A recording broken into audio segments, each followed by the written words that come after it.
اپنے ابتدائیے میں یہ کہا کہ مسودے پہ اتفاق تھا، یہ بات درست نہیں ہے۔ دیکھیں آئی ڈونٹ نو بار بار یہ بات کیوں کہی جا رہی ہے۔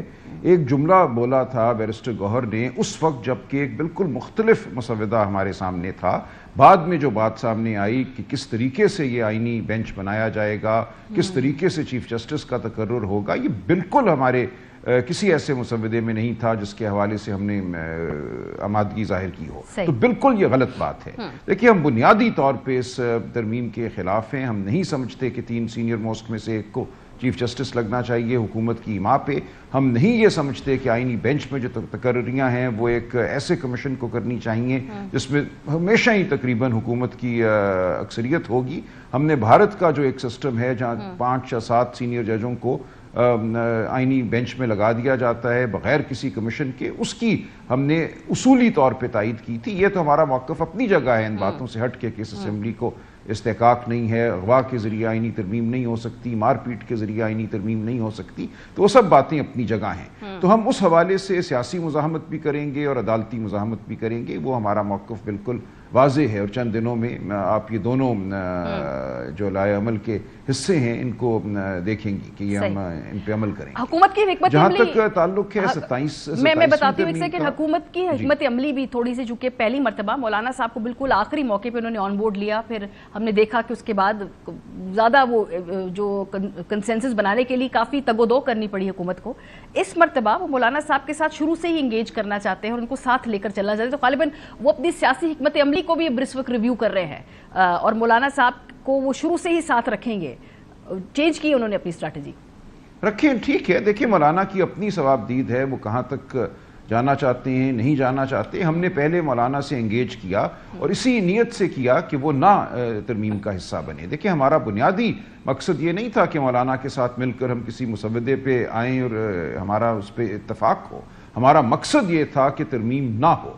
جب مولانا نے کہا کہ نہیں کچھ باتیں ایسی ہیں جن پہ میں چلوں گا تو ٹھیک ہے، وہاں ہمارے راستے جدا ہو گئے اور ہم نے بالکل وضاحت سے کہا کہ جو ترمیم ہوئی ہے وہ اس سے ہم بالکل آمادہ نہیں ہیں اس پہ۔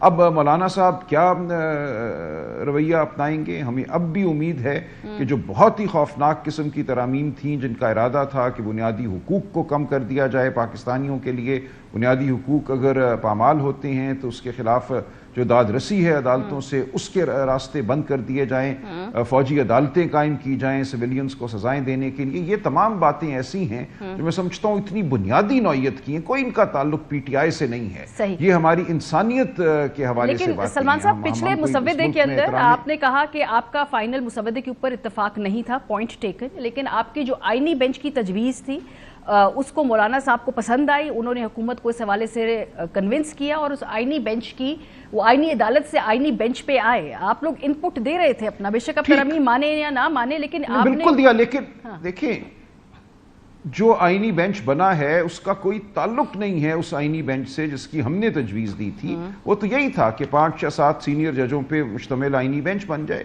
بلکہ میں نے تو یہاں تک لکھ کے دیا تھا کہ اس میں آپ ریوالو کریں تاکہ سارے سپریم کورٹ کے ججز کو باری باری موقع ملے آئینی معاملات کو دیکھنے کا، لیکن ایک قاعدے کے مطابق اس میں کسی کمیشن کو اختیار نہیں ہونا چاہیے کہ کون آئینی بینچ میں بیٹھے گا کون نہیں بیٹھے گا۔ یہ تو براہ راست سپریم کورٹ کا جو کام ہے، جو تشکیل ہے، اس میں مداخلت ہے لیجسلیچر کی طرف سے۔ ٹرائیکاٹمی آف پاورز جو ہم کہتے ہیں کہ 3 آئین کے یا ریاست کے حصے ہیں، عدلیہ ایک ہے، مقننہ دوسری ہے، انتظامیہ تیسری ہے، ان کو مدغم بالکل کرنے کی یہ ایک کوشش ہے جو میں سمجھتا ہوں بنیادی طور پہ غیر آئینی ہے۔ تو اس حوالے سے پلیز یہ بڑا ضروری ہے کہ ہم یہ ایک براڈ برش بات نہ کریں کہ ایک مسودہ تھا آپ نے اس سے اتفاق کر لیا۔ اس میں تھا کیا؟ جو مسودہ اس وقت تھا جو ہم نے تجویز دی، یہ کہتے ہوئے کہ ہم اس پہ نہیں چلنا چاہتے، ہم نہیں سمجھتے کہ اس پارلیمنٹ کو کوئی استحقاق ہے، لیکن اگر کرنا ہی ہے آپ نے تو جو انڈیا میں ہو رہا ہے وہ کر لیجئے۔ یہ تو بار کاؤنسلز کا بھی عرصے سے 20 سال سے یہ تجویز موجود ہے،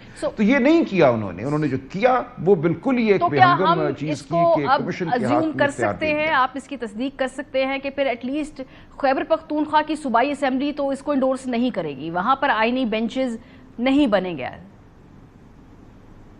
نہیں انڈورس کرنے کی ضرورت کوئی نہیں ہے، اب تو ہو گئی ترمیم نا، جیسے بھی کی انہوں نے اغوا کر کے کی، مار دھاڑ کر کے کی، اس میں اب خیبر پختونخوا اسمبلی کا کوئی رول نہیں ہے۔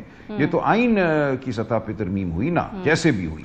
تو اس لیے یہ کہنا کہ correct me if I am wrong کہ کیا آرٹیکل 202 میں صوبائی اسمبلیوں کی ریزولوشن سے مشروط نہیں ہے آئینی بینچز کا قیام؟ کیا اس میں مسودے میں فائنل آرٹیکل 202 میں یہ ہے؟ نہیں، بالکل نہیں ہے۔ اچھا، اس لیے ایسا کچھ نہیں ہوگا۔ دیکھیں یہ تو ہو گیا تو ہو گیا۔ سندھ اسمبلی نے کیا، میں اس لیے پوچھ رہی ہوں کہ تھوڑی سی کلیئرٹی نہیں ہے۔ سندھ اسمبلی نے اس کو انڈورس کیا، وہاں پر بنیں گے، وہاں پر مقدمات کی چھانٹی بھی شروع ہو گئی ہے۔ کے پی کے اندر آپ نہیں سمجھتے کہ ایسی کوئی جو ضرورت ہے کہ آپ وہاں پہ اسمبلی میں قرارداد لے کر آئیں؟ نہیں، ہاں اگر ہے ضرورت، آپ کہہ رہی ہیں کسی فائن پرنٹ میں یہ لکھا ہوا ہے تو کے پی اسمبلی یہ نہیں کرے گی، ہم اس بات سے متفق نہیں ہیں۔ لیکن میری نظر میں ایسا نہیں ہے کہ کے پی اسمبلی کی ضرورت ہے، لیکن اگر ہے بھی میں اس کی تصدیق کر لوں گا، تو کے پی اسمبلی تو اس بات سے بالکل متفق نہیں ہوگی۔ ٹھیک ہے۔